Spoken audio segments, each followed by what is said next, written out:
प्रिय विद्यार्थियों, online classes के अभियान में हिंदी विद होलियर स्पिरिट में आपका फिर से स्वागत है।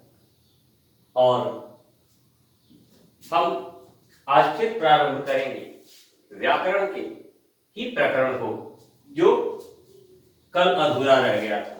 हम कल शब्द विचार के अंतर्गत चल रहे थे और शब्द विचार में हमने शब्द का जो चार आधार मैंने आपको बताया था वर्गीकरण का, कि चार आधारों पर शब्दों के वर्गीकरण होते हैं, उनमें से एक आधार अर्थ के आधार पर शब्द का वर्गीकरण किया था। आज हम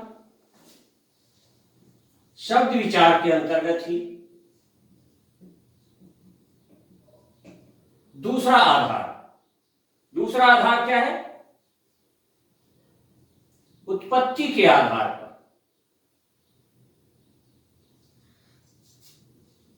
तो उत्पत्ति के आधार पर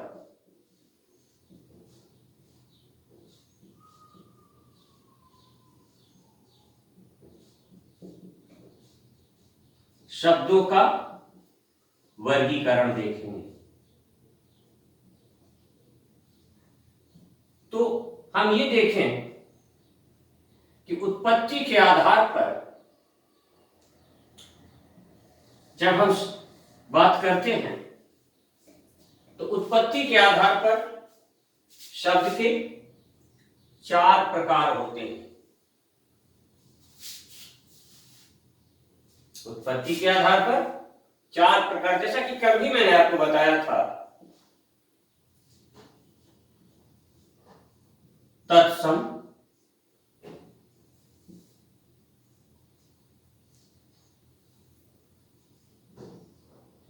तद्भव,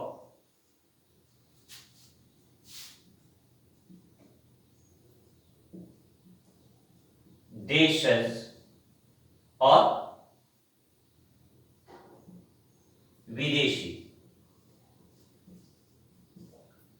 उत्पत्ति के आधार पर शब्द चार प्रकार के होते हैं: तत्सम शब्द, तद्भव शब्द, देशज शब्द और विदेशी शब्द। तो सबसे पहले हम बात करें तत्सम की।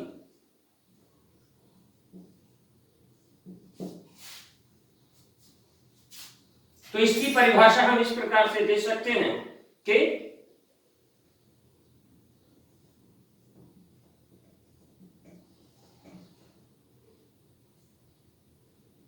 संस्कृत के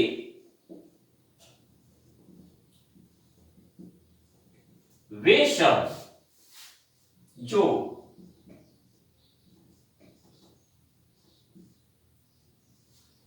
हिंदी में भी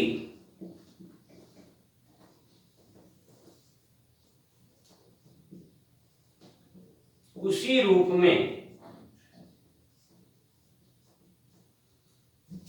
प्रयुक्त हो रहे हों,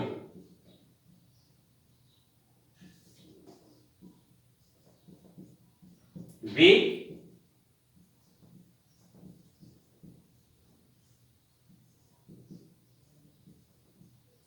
तत्सम शब्द कहलाते हैं।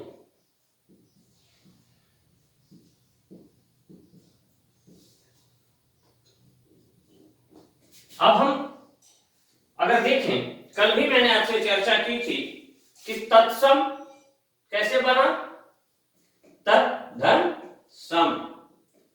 तत् यानी वह, उसका, उसे, तो, और सम यानी समान, यानी उसके समान। तत्सम का अर्थ होता है उसके समान। किसके समान? जो उसका मूल रूप है उसके समान। और हम सब जानते हैं, हम हिंदी भाषियों की मातृभाषा अगर हिंदी है तो हिंदी की मातृभाषा संस्कृत है। क्योंकि हिंदी की जननी ये संस्कृत ही है। तो आज भी हजारों वर्षों से हमारी हिंदी, अगर हिंदी साहित्य की बात की जाए तो लगभग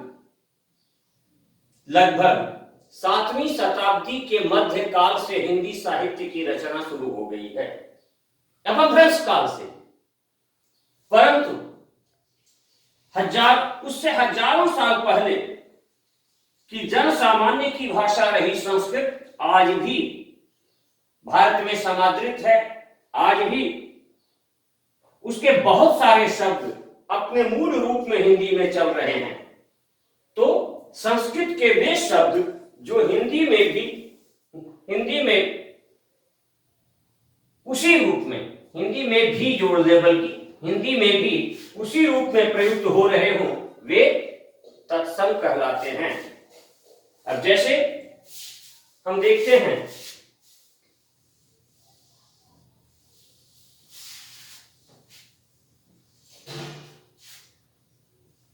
दुग्ध, पुत्र, घृत, आम्र,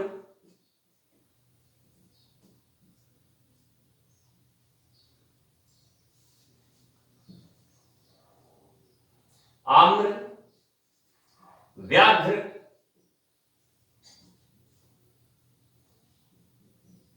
फाल्गुन।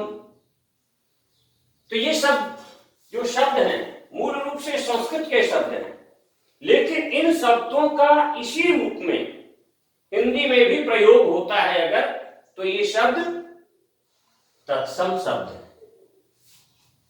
अब बात करें हम तद्भव की।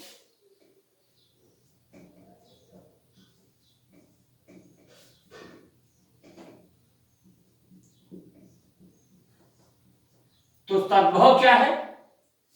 जैसे तत्सम हो गया, तद्भव सम, वैसे ही तद्भव क्या हो जाएगा? तद्धन भव, यानी उससे उत्पन्न। भव यानी उत्पन्न, और तत्व तो उससे उत्पन्न। किससे उत्पन्न? संस्कृत ही बिगड़ते बिगड़ते, हमने भाषा विज्ञान के क्रम में, भाषा के अध्ययन के क्रम में ये चर्चा की थी कि संस्कृत ही बिगड़ते बिगड़ते आज अपभ्रंश तक आई, और फिर उसका परिमार्जन जब हुआ तो अपभ्रंश का परिमार्जित रूप ही हिंदी है। तो उससे उत्पन्न यानी संस्कृत से उत्पन्न। तो संस्कृत के शब्दों का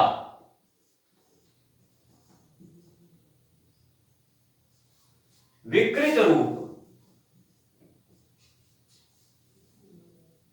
ही तद्भव है, या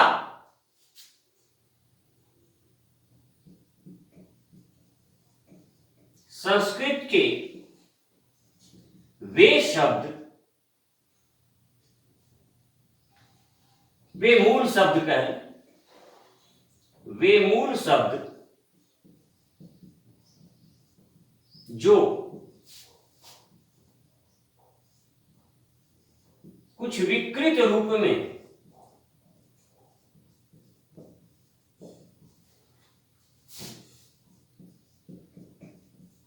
हिंदी में प्रयुक्त हो रहे हैं,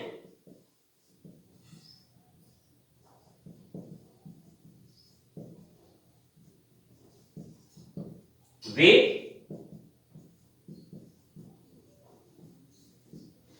तद्भव शब्द हैं। तो तत्सम क्या था? संस्कृत का मूल शब्द और उसी रूप में प्रयुक्त हो रहा था। और तद्भव क्या है कि संस्कृत के मूल शब्दों से ही थोड़े रूप बिगड़ करके और उस रूप में ये हिंदी में प्रयुक्त हो रहे हैं, है ना। विकृत यानी बिगड़ा हुआ रूप। अब एक जैसे हमने तद्भव तत्सम का उदाहरण लिया इधर, दुग्ध, आम्र, पुत्र, व्याघ्र, घृत, फाल्गुन, इन्हीं का देखने सबसे पहले बिगड़ा हुआ रूप। इसके तत्सम और तद्भव दोनों ही रूप आज हम हिंदी में प्रयोग में ले रहे हैं। देखते हैं दोनों तरह से इनको कि कैसे शब्द बिगड़ा, कैसे तत्सम तद्भव हुआ। जैसे दुग्ध, तो तद्भव रूप इसका हो गया दूध। आम्र, आम्र का हो गया आम, पुत्र, पुत्र का हो गया पूत, व्याघ्र, व्याघ्र का हो गया बाघ, घृत, घृत का हो गया घी, फाल्गुन, फाल्गुन का हो गया फागुन। ऐसे ही और भी रूप हम देख सकते हैं। इक्षु, ईख यानी गन्ना, गन्ना बोलेंगे तो गन्ना तद्भव नहीं है, ध्यान रखिएगा, गन्ना तद्भव नहीं होगा, गन्ना देशज हो जाएगा। और इक्षु जो है इससे बिगड़ के ईख बना, तो ये ईख जो है वो तद्भव होगा, लेकिन गन्ना तद्भव नहीं होगा।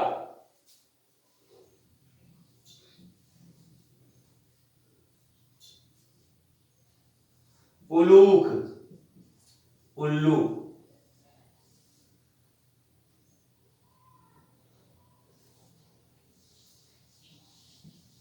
उष्ट्र, ऊंट, वानर, बंदर। तो ये सब रूप जो हैं आपने देख लिया कि जो मूल रूप है वो तत्सम है, और जो बिगड़ा हुआ रूप है, मूल रूप का ही बिगड़ा हुआ रूप है, वो क्या है? तद्भव है। तो हम जान चुके तत्सम क्या है और तद्भव क्या है। अब इसके बाद हम देखते हैं देशज। देशज यानी देशज भाषा से, देशीय भाषा से, अर्थात क्षेत्रीय भाषा से आए हुए शब्द।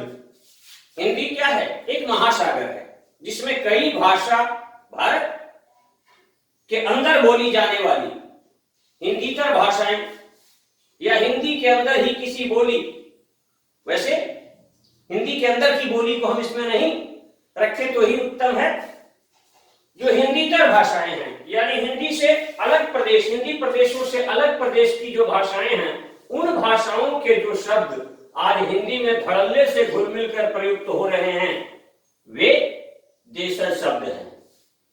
तो इसकी परिभाषा हम इस प्रकार ले सकते हैं कि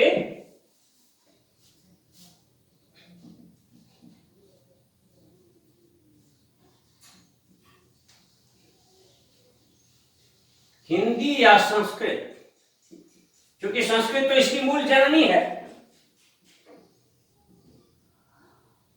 कि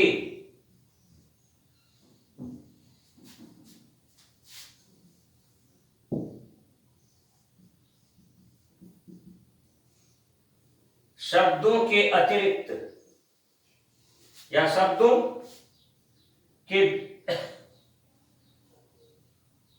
को छोड़कर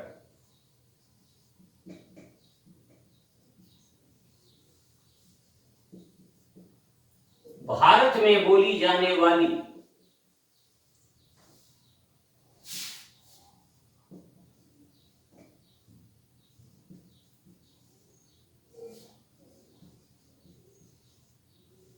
किसी अन्य भाषा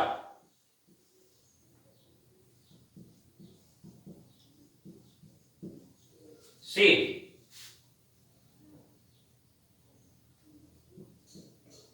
आयातित से आकर हिंदी में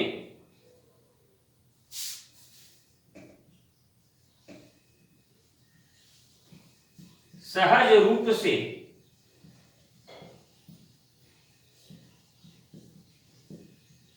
प्रयुक्त होने वाले शब्द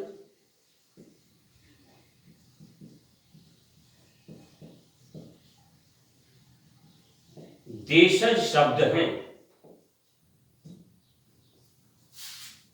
हिंदी या संस्कृत के शब्दों को छोड़कर जो हिंदी के शब्द हैं, यानी तद्भव शब्द या जो तत्सम शब्द हैं, इनको छोड़ करके या हिंदी भाषी प्रदेशों में जो बोली जाने वाली बोलियां हैं, उन बोलियों के शब्दों को भी छोड़ दें, क्योंकि उन्हीं बोलियों का विकसित रूप ही हिंदी है, तो उनको भी छोड़ दें। हम किनको लेंगे इसमें? जो हिंदी के अलावा भाषाएं हैं, जैसे बांग्ला है, उड़िया है, तमिल है, मराठी है, गुजराती है, तेलुगु है, कन्नड़ है, मलयालम है। इन भाषाओं से जो शब्द आए हैं, उन शब्दों का अगर हिंदी में प्रयोग हो रहा है तो उनको हम क्या कहेंगे? क्षेत्रीय भाषाओं से आए हुए शब्द जो हैं वो कहलाएंगे देशज शब्द, है ना। एक बार फिर देख लीजिए, हिंदी या संस्कृत के शब्दों को छोड़कर भारत में बोली जाने वाली किसी अन्य भाषा से आकर हिंदी में सहज रूप से प्रयुक्त होने वाले शब्द देशज शब्द हैं।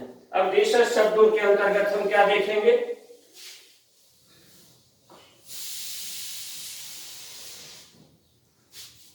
मराठी से आया लफड़ा, झंझट के लिए लफड़ा शब्द आता है, धड़ल्ले से प्रयोग में आ रहा है और हमें पता ही नहीं चल रहा है कि यह शब्द हिंदी का है भी या नहीं। अधिकांश लोगों को तो पता भी नहीं है वास्तव में यह शब्द मराठी का है।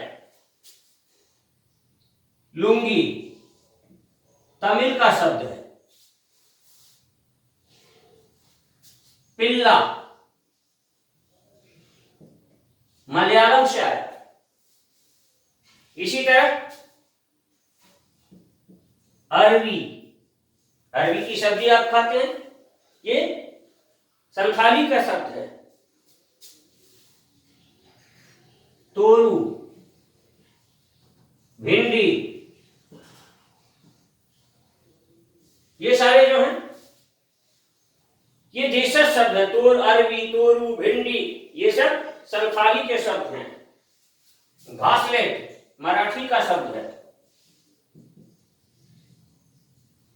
तो इस तरह से हम देखते हैं कि हिंदी के अलावा, हिंदी भाषी क्षेत्र के अलावा जो गैर हिंदी भाषा हैं, भारत के अंदर बोली जाने वाली गैर हिंदी भाषाएं, उन भाषाओं के जो शब्द आकर के हिंदी में मिले हैं, उनका उत्पत्ति स्थान कहां है? क्षेत्रीय भाषा। इनका तत्सम की उत्पत्ति कहां से हुई? संस्कृत से। तद्भव की उत्पत्ति कहां से हुई? संस्कृत के बिगड़े रूप से। और देशज की उत्पत्ति कहां से हुई? भारत में बोली जाने वाली हिंदीतर भाषाओं से। अब चौथा रूप है विदेशी। हम अच्छी तरह जानते हैं कि हमारा देश एक ऐसा देश रहा है जिस पर कई आक्रमण हुए और हजारों वर्षों के बीच कई विदेशी शक्तियों ने हम पर आक्रमण किया, हम पर शासन भी किया। तो उनके यहां आने से, रहने से, शासन करने से, उनके साथ हमारे जीवन के लंबा समय, लंबी अवधि गुजरने से अगर राजनीतिक सोच का आदान प्रदान हुआ तो संस्कृतियों और भाषाओं में भी थोड़ा बहुत सामंजस्य हुआ। तो बहुत सारे विदेशी शब्द आज हम हिंदी में धड़ल्ले से प्रयुक्त कर रहे हैं। कई शब्द ऐसे हैं जो दूसरे देशों से आए। तो इसके लिए हम परिभाषा ये देंगे, विदेशी भाषाओं के जैसा तो क्या था, भारत के अंदर की जो हिंदी के अलावा दूसरी भाषाएं हैं उनके शब्द, और विदेशी भाषाओं के वे शब्द जो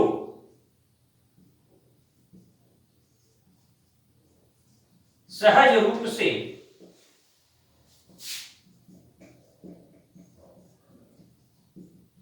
हिंदी में प्रयुक्त हो रहे हैं,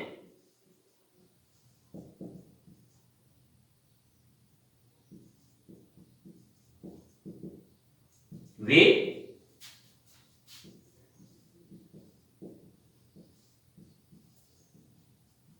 विदेशी शब्द कहलाते हैं।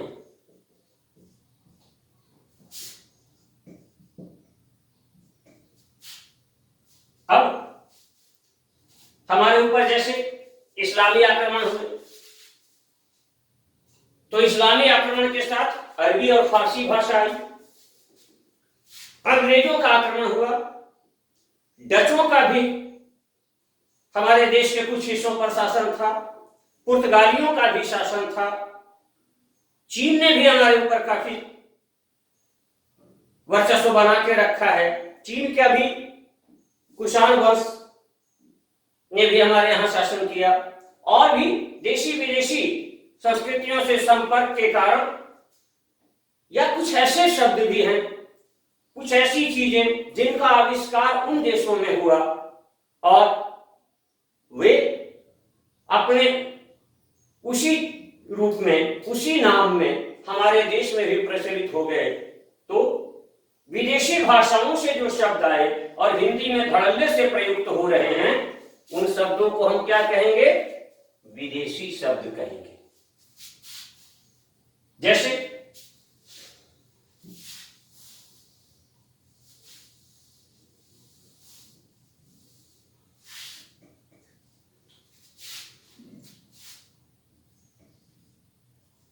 किताब,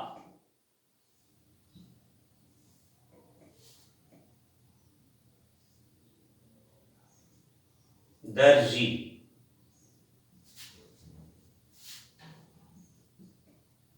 दराज, मेज, आसमान। हिंदी का शब्द संस्कृत का आकाश है, ये आसमान शब्द फारसी का है। तो ये सब उर्दू अरबी फारसी के शब्द हैं।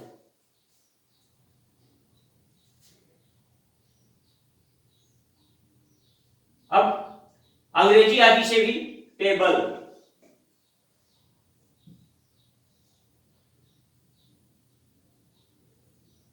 स्कूल, स्टेशन, पुर्तगाली का शब्द आ गया ऑल्पिन,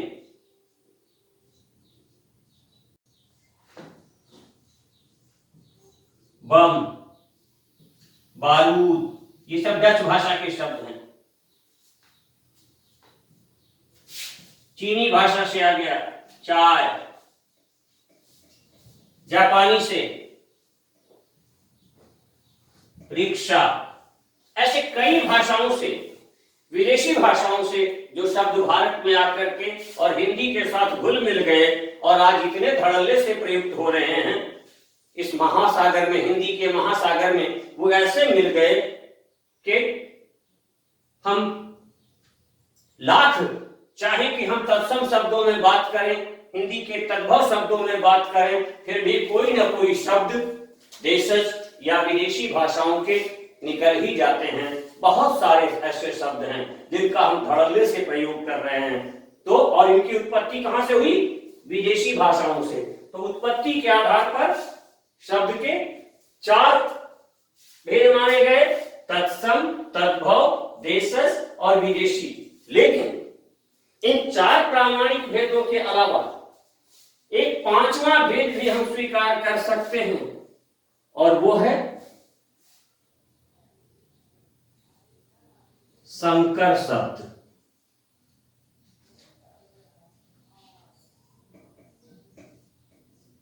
व्याकरण में वैसे इन 4 का ही अध्ययन किया जाता है, लेकिन धड़ल्ले से इनका भी प्रयोग हो रहा है, संकर शब्दों का। संकर शब्द से मतलब क्या है? ये यौगिक शब्दों में प्रयुक्त होते हैं। आगे मैं यौगिक की बात करूंगा। मतलब 2 शब्दों को जोड़ के जो शब्द बनते हैं, उनमें से एक शब्द देशी, एक शब्द विदेशी। ऐसे शब्द जो हैं उनको मिला के जो शब्द बनता है, जैसे विद्यालय, तो विद्यालय में दोनों ही, विद्या और आलय, ये दोनों ही क्या है? संस्कृत के शब्द हैं। लेकिन अगर हम बात करें, पहले इसकी परिभाषा देख लें। जो शब्द एक से अधिक भाषा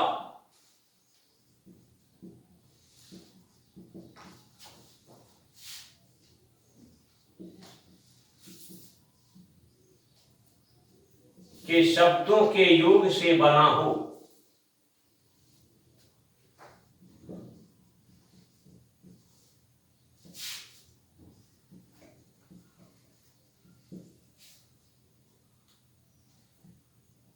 उसे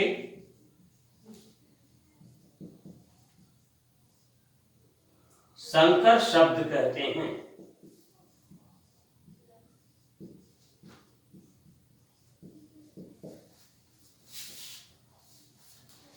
जैसे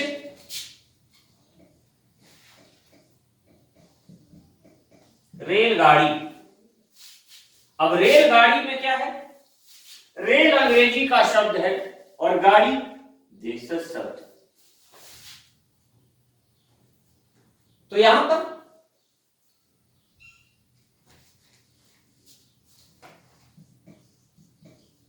स्नान घर, स्नान तत्सम है और घर तद्भव है। अगर स्नान गृह लिखेंगे तब वो तत्सम होगा, पर स्नान घर तो स्नान संस्कृत का शब्द है और घर गृह का बिगड़ा हुआ रूप तद्भव शब्द है। तो तत्सम और तद्भव शब्द के मेल से बना है।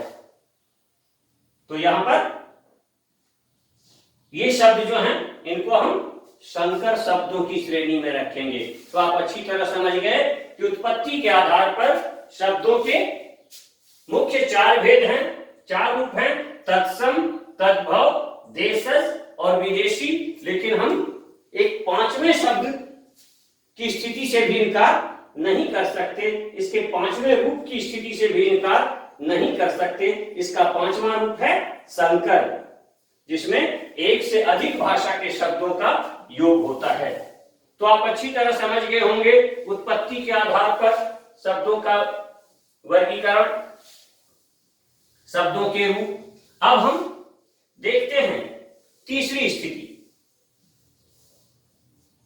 तीसरी स्थिति है व्युत्पत्ति या बनावट या रचना के आधार पर। उत्पत्ति में ही वी उपसर्ग लग गया, वी धन उत्पत्ति, विशेष उत्पत्ति। तो इस विशेष उत्पत्ति की स्थिति में जब हम बात करें तो व्युत्पत्ति की दृष्टि से शब्द के तीन भेद किए गए हैं। मैंने कल भी आपको बताया था व्युत्पत्ति की दृष्टि से शब्द के तीन भेद किए गए हैं। रूढ़, रूढ़ शब्द,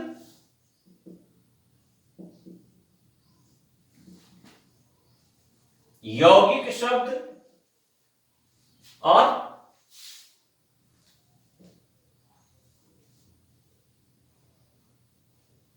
योग रूढ़ शब्द।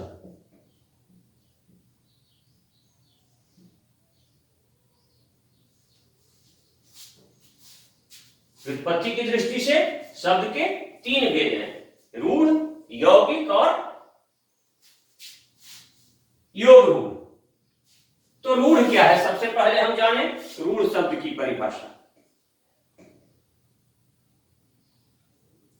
लक्षणा शब्द शक्ति के अंतर्गत हमने चर्चा की थी रूढ़ा लक्षणा की चर्चा करते हुए कि रूढ़ क्या है, परंपरा से चली आ रही बात। तो इसके बारे में जब हम परिभाषा इसकी तैयार करेंगे तो रूढ़ शब्द की परिभाषा जब हम लिखेंगे तो रूढ़ शब्द की परिभाषा क्या होगी?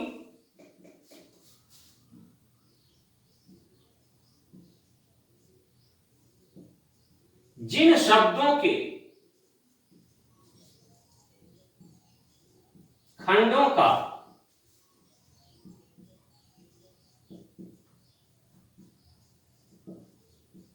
कोई अर्थ नहीं हो,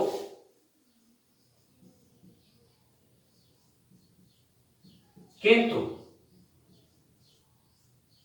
वे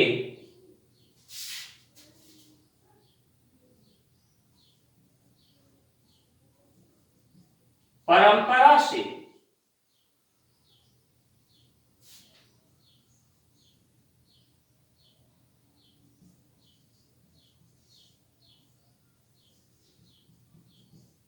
किसी खास अर्थ में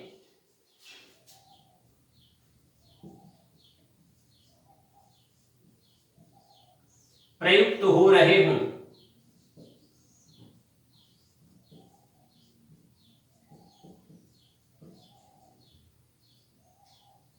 ऐसे शब्द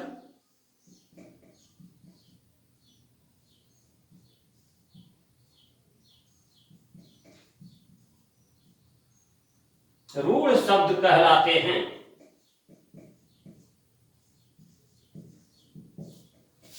मतलब जैसे विद्या और आलय मिलाकर के हम क्या बनाते हैं? विद्यालय। तो विद्या और आलय दोनों का अलग अलग अर्थ है, लेकिन अगर हम बात करें घर की, कान की, नाक की, मुंह की,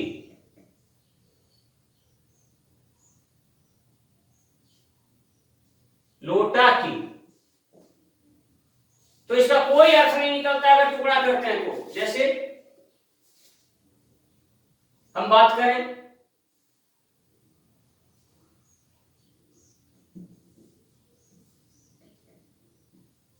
घ और र, तो ना घ का कोई अर्थ है ना र का कोई अर्थ है, लेकिन परंपरा से निवास स्थान के रूप में इसका अर्थ किया जाता रहा है। ऐसे ही कान,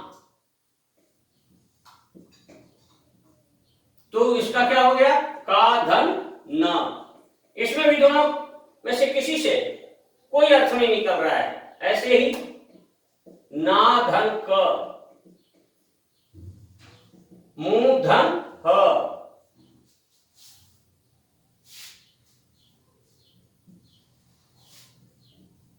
लो धन टा, किसी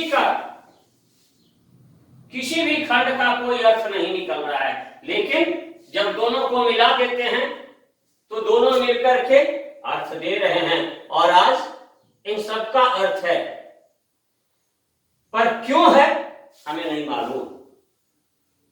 हम इसलिए घर, निवास स्थान को इसलिए घर कह रहे हैं कि हमारे पिताजी भी कहते थे, उनके पिताजी भी कहते थे, उनके पिताजी के पिताजी के पिताजी भी कहते थे। बस हम कोई लॉजिक नहीं लगाते, कोई तर्क नहीं लगाते, परंपरा से ये बात चली आ रही है। ऐसे ही मुंह क्यों कह रहे हैं? किसी ने सवाल किया क्या? कान, संस्कृत में भी मुख, किसी ने सवाल किया क्या? कान, किसी ने सवाल किया क्या? क्यों कह रहे हैं? नाक, लोटा, गाय, कुत्ता, भेड़, क्यों कह रहे हैं हमें नहीं मालूम। बस इसलिए कह रहे हैं कि हमारे पुरखे भी कहते आए हैं, अगर वे घर को लोटा कहते तो हम लोटा कहते, अगर वो मुंह को नाक और नाक को कान, कान को मुंह कहते तो हम उसी रूप में प्रयोग में लाते। अपना दिमाग हम जहां बिल्कुल नहीं लगाते हैं, सिर्फ इसलिए हम उसी रूप में अर्थ को लेके चल रहे हैं, वैसे शब्दों के अर्थ को जिसके खंडों का कोई अर्थ नहीं हो, पर खंडों को मिला देने के बाद एक परंपरा पोषित अर्थ के रूप में वह प्रयुक्त हो रहा हो, तो उसको हम क्या कहेंगे? रूढ़ शब्द कहेंगे। स्पष्ट हो गया? अब दूसरा है यौगिक। विज्ञान के विद्यार्थियों ने विज्ञान की कक्षाओं में, रसायन विज्ञान की कक्षाओं में, या 10th से नीचे भी जब विज्ञान पढ़ते होंगे तो उसमें भी जो केमिस्ट्री वाला पार्ट है, रसायन विज्ञान का पार्ट है, उसमें पढ़ा होगा आप लोगों ने तत्व, यौगिक और मिश्रण। तो यौगिक क्या है? दो तत्वों का योग है। ठीक वैसे ही ये दो शब्दों के योग से बनने वाले जो शब्द हैं वो कहलाते हैं यौगिक। तो यौगिक की परिभाषा हम इस प्रकार दें,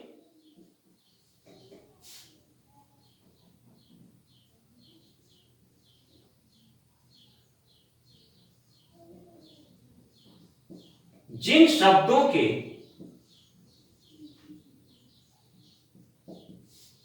खंडों के अलग अलग अर्थ हों और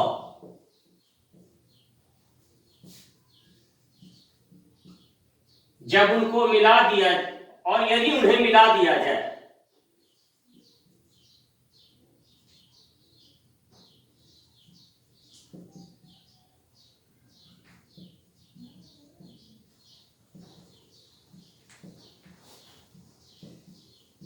तो भी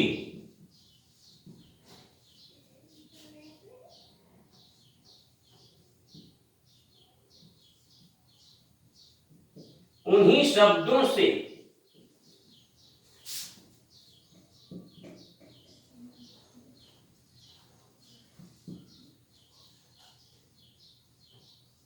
संबंधित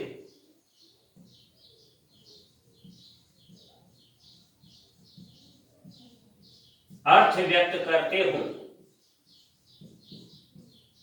तो वे यौगिक कहलाते हैं।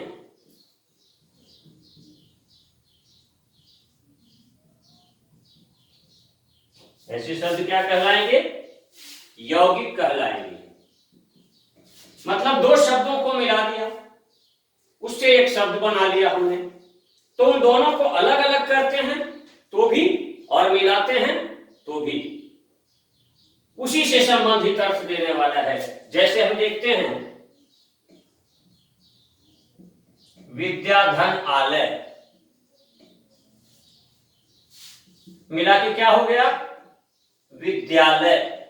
तो विद्यालय यहां क्या है? यौगिक शब्द है। अब यहां विद्या का भी अलग से अर्थ है और आलय का भी अलग से अर्थ है।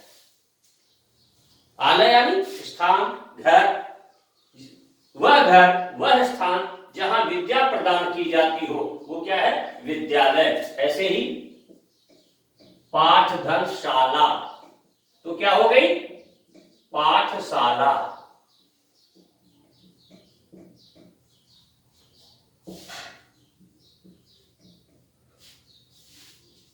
परिभाषा समझ लिया आप लोगों ने? जिन शब्दों के खंडों के अलग अलग अर्थ हों, टुकड़े टुकड़े, अगर जैसे हमने रूढ़ का टुकड़ा किया तो उनके खंडों का अर्थ नहीं निकला, लेकिन यौगिक में खंडों के भी अलग अलग अर्थ हैं और यदि उन्हें मिला दिया जाए तो भी उन्हीं से संबंधित, उन्हीं शब्दों से संबंधित अर्थ व्यक्त करते हो तो वे क्या कहलाते हैं? यौगिक कहलाते हैं। इसके कुछ उदाहरण देख लेते हैं हम। जैसे हमने एक देख लिया विद्यालय, पाठशाला, ऐसे ही देखते हैं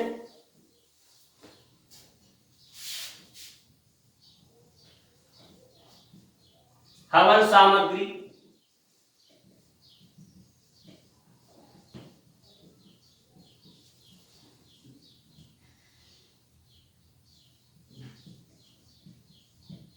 लकड़हारा। तो लकड़हारा का हम क्या क्या बनाएंगे? लकड़ी धन हारा, लकड़हारा। स्वर्णकार, तो स्वर्णधन कार।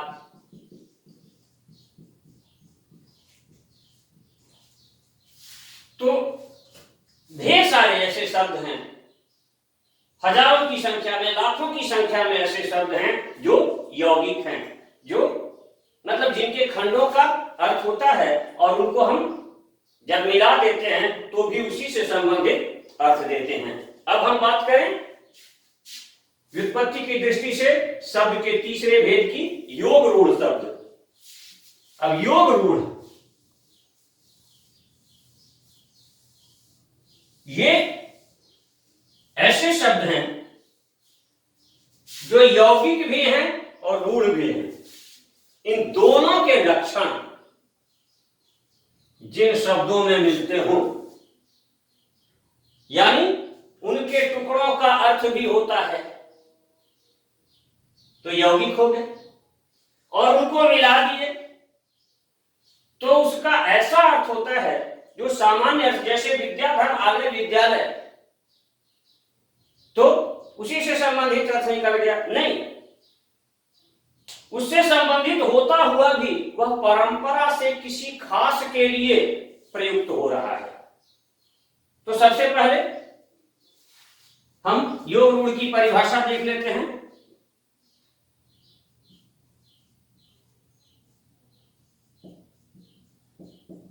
जिन शब्दों के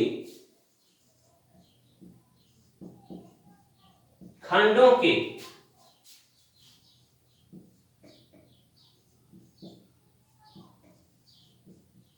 अलग अलग अर्थ होते हैं,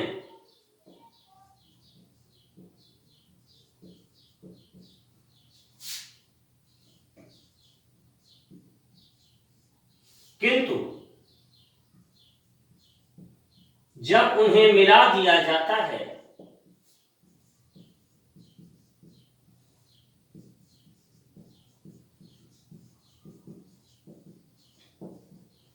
तो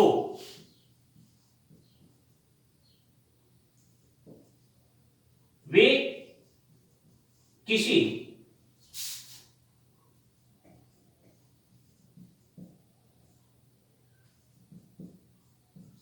परंपरा पोषित अर्थात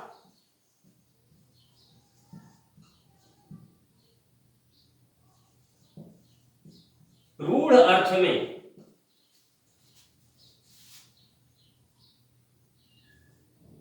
प्रकट होते हों।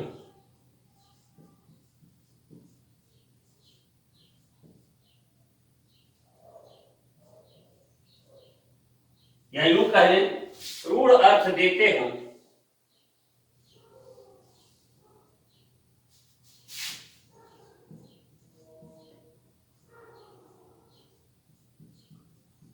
तो ऐसे शब्द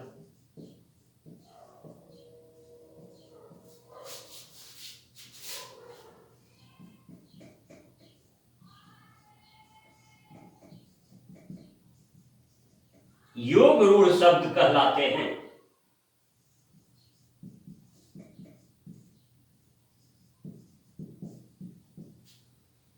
मतलब जिन शब्दों के खंडों का भी अर्थ हो, यानी जब खंडों का अलग अलग अर्थ हो गया तो वो कौन से शब्द हो गए?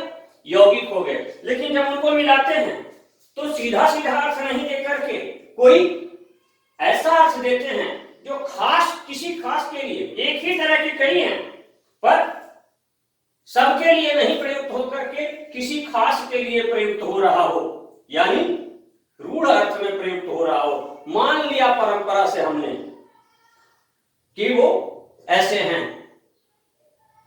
अब जैसे गंगा को तो विष्णु ने भी अपने चरणों में धारण किया था, ब्रह्मा ने भी अपने कमंडल में धारण किया था, शिव ने भी अपनी जटा में धारण किया था, तो इन तीनों ने गंगा को धारण किया था। पर गंगाधर शब्द जब आता है,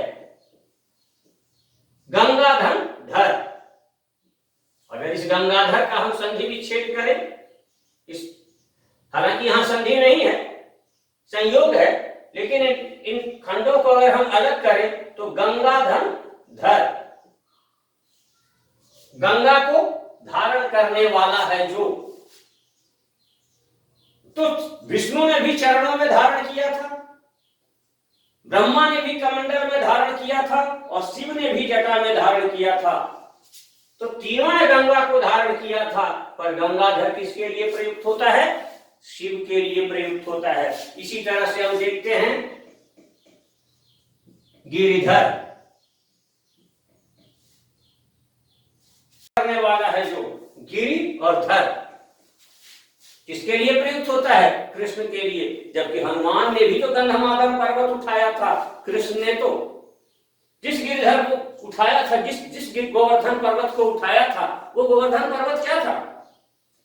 संजीवनी बूटी लाने के क्रम में जब चाइना से लंका जा रहे थे, हिमालय के उत्तर में गंधमादन पर्वत था, गिरिद्रोण था, भी आपने रामायण सीरियल में भी देखा होगा। तो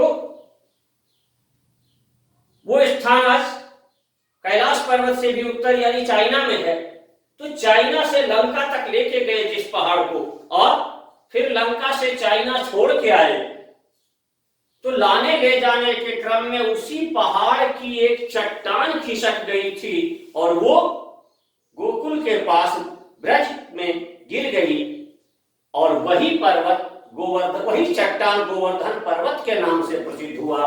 तो उस चट्टान को उठाने वाला गिरिधर कहला गया, लेकिन हनुमान के नाम के सामने कहीं गिरिधर शब्द का प्रयोग नहीं मिलता है। तो गिरि को धारण करने वाले हनुमान भी थे, गिरि को धारण करने वाले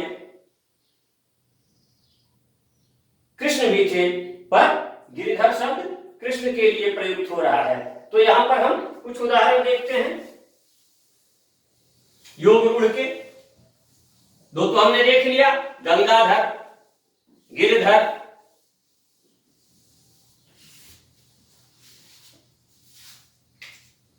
एक दंत, एक है दांत जिसके, एक है दांत जिसके। बहुत सारे बड़े बुजुर्ग हैं जिनके मुंह में अब एक ही दांत बचे हैं, या बहुत सारे बच्चे हैं जिनका एक ही दांत अभी निकला है, लेकिन एक दंत गणेश के लिए रूढ़ है। लंबोदर, लंबा है उदर जिसका, उदर यानी पेट, गणेश के लिए रूढ़ है। लंबा और उदर इन दो शब्दों के मेल से बना है, तो ये गणेश के लिए रूढ़ है। लेकिन बहुत सारे लोग हैं हमारे बीच में हैं, दूसरों की क्या कहें, इस लॉकडाउन में हमारा ही पेट कुछ निकल आया है तो मैं भी लंबोदर हो गया। लेकिन इसका मतलब ये नहीं कि मुझे लंबोदर मान लिया जाएगा। लंबोदर गणेश के लिए ही प्रयुक्त हो रहा है। कुल मिलाकर आपने समास पढ़ा होगा, और समास में बहुव्रीहि समास पढ़ा होगा, तो बहुव्रीहि समास के जितने भी उदाहरण हैं वो सारे योग रूढ़ शब्द में आते हैं। अब हम आखिरी रूप की बात करें प्रयोग के आधार पर।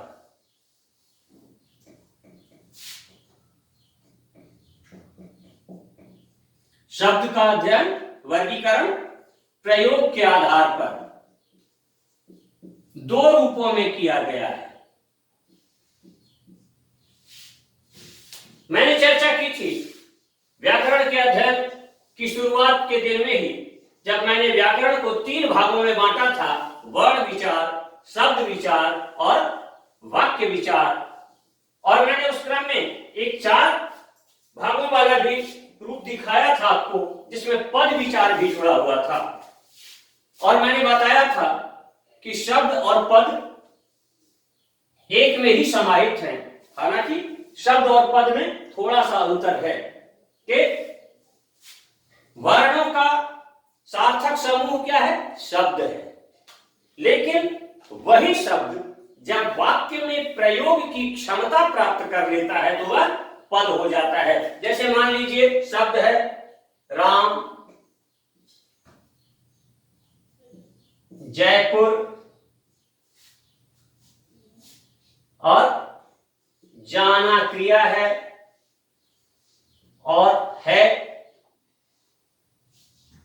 तो इस तरह से राम, जयपुर, जाना। अब इस आधार पर इसी रूप में वाक्य नहीं बनेगा। वाक्य कैसे बनेगा? राम जयपुर जाता है, तो यहां जाना का रूप हो गया जाता, और है होना क्रिया एक जुड़ गया। तो इस तरह से शब्द जब अपने मूल रूप में या कुछ परिवर्तित रूप में वाक्य में प्रयोग की क्षमता ग्रहण कर लेते हैं तो वे पद कहलाते हैं। खैर, पद का विस्तृत परिचय हम पद परिचय वाले प्रकरण में देंगे, पर हम देखें यहां पर प्रयोग के आधार पर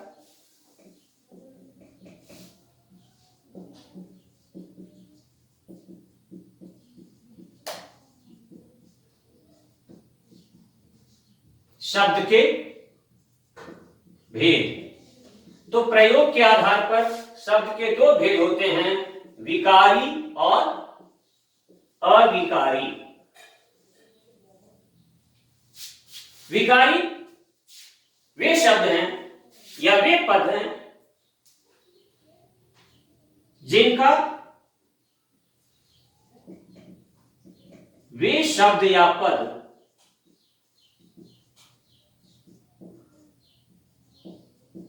जिनका रूप, काल, वचन,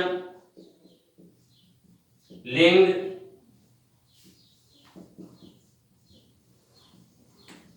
आदि के आधार पर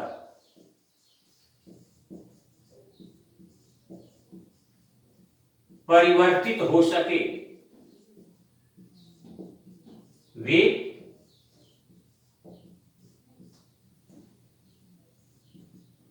विकारी शब्द हैं। जैसे राम, घर, अब घर ले हम तो घर। अब जैसे मैंने एक वाक्य यहां बनाया था, राम जाता है, तो राम संज्ञा है। कहां जाता है? जयपुर जाता है, जयपुर भी संज्ञा है और जाना क्रिया है। पर क्रिया क्या है? विकारी शब्द है, तो जाना का जाता हो गया। तो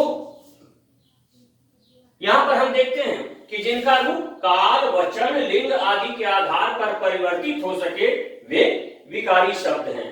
और दूसरा है अविकारी। अविकारी को हम अव्यय भी कहते हैं। तो अविकारी क्या है? जिन शब्दों का स्वरूप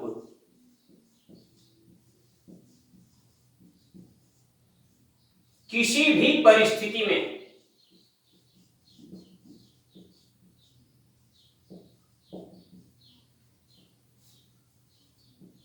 अपरिवर्तनीय हो,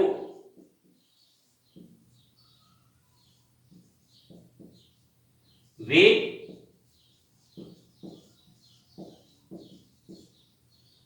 अविकारी शब्द कहलाते हैं।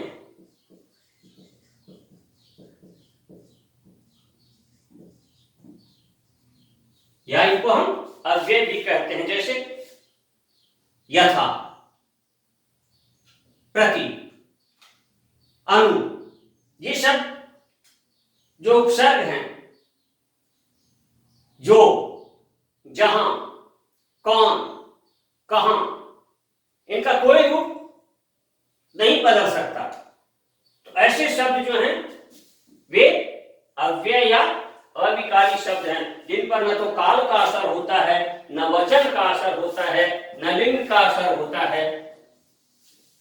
तो ऐसे शब्दों को हम अविकारी शब्द कहेंगे। अब आज मोटा मोटी जान लें, क्योंकि इनका एक अलग से पद परिचय प्रकरण है, उसमें इनका विस्तृत अध्ययन होगा। तो मोटा मोटी जान लें कि विकारी शब्दों के चार रूप होते हैं, संज्ञा, सर्वनाम, विशेषण और क्रिया। इधर अविकारी या अव्यय के भी चार प्रकार होते हैं।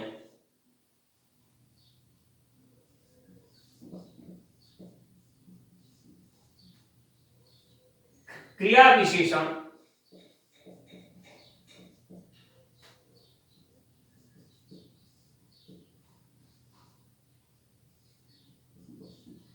संबंध बोधक,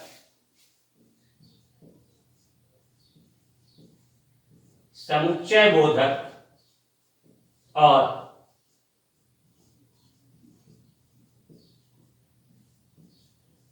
विस्मयादि बोधक। तो विकारी के 4 और अविकारी के 4, ये 8 कुल मिलाकर के भेद होते हैं प्रयोग की दृष्टि से शब्द के, जिन्हें आप इंग्लिश में पार्ट्स ऑफ स्पीच के नाम से जानते हैं। वही पार्ट्स ऑफ स्पीच यहां हिंदी में प्रयोग के आधार पर शब्द के भेद हैं, और अव्यय जिन्हें आप अंग्रेजी में प्रीपोजिशन के नाम से जानते हैं, वही चीज यहां है। अब इसकी चर्चा हम विस्तृत, चूंकि एक अलग से प्रकरण ही है, इसलिए यहां पर इसको विस्तार से समझाने की आवश्यकता नहीं है। मैं उसी में समझाऊंगा अगले प्रकरण में। और मैं समझता हूं आपको शब्द विचार अच्छी तरह से समझ में आ गया होगा। फिर भी कोई दिक्कत हो तो मैंने जो उपाय बताए हैं ऐसा कर लीजिएगा, समस्या का समाधान हो जाएगा। तब तक के लिए धन्यवाद। कल फिर मिलेंगे नए विषय वाक्य विचार के साथ। नमस्कार।